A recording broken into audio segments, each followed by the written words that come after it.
السلام علیکم. شکر الحمدلله د روژې میاشت ډېره ښکلې تېرېږي، خو ځینې حرکتونه یا ځینې کارونه چې وینې نو ته به نور شکر وباسې چې یا خدای پاک شکر دی چې زموږ په دې ملک یا زموږ په دې معاشره باندې کاڼي نه راورې.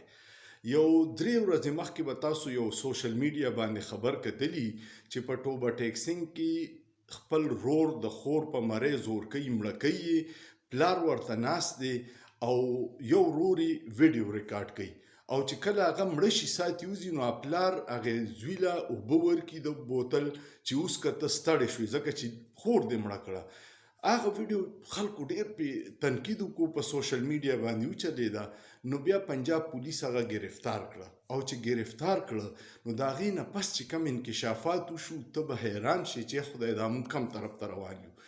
دا کم کس چې ولا ویډیو جوړي دا کشر رور دی او دی منی کوي چې مه کوئ داسې د ښځې بیا پولیس ته انکشاف وکړو چې دا جینۍ چې دا دی ما ته ویلي چې دا رور او دا پلار ما جنسي طور استعمالوي او زما اوس پریګننټ شوی یم، خېټه مې شوې، نو دغه راز چې ښکاره شو نو د رور او پلار بیا دا مړه کړه. خپل سکه رور او خپل سکه پلار هغه ماشومه جنسي طور استعمالوله. نو حیران شي سړی، دا خبر هم په خوله نه راځي چې دومره ظالم طرف ته زموږ د اخلاقي زوال روان دی.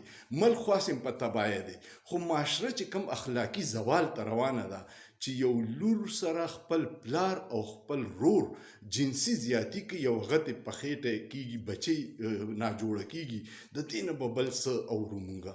نو الله دې زموږ په ټولو باندې رحم وکړي او الله دې د داسې حالاتو نه هر نومي مسلمان وساتي. خو ګیر چاپیره چې وګوري نو حالات ډېر زیات خراب طرف ته روان دي او الله دې په موږ ټولو باندې پردې واچي.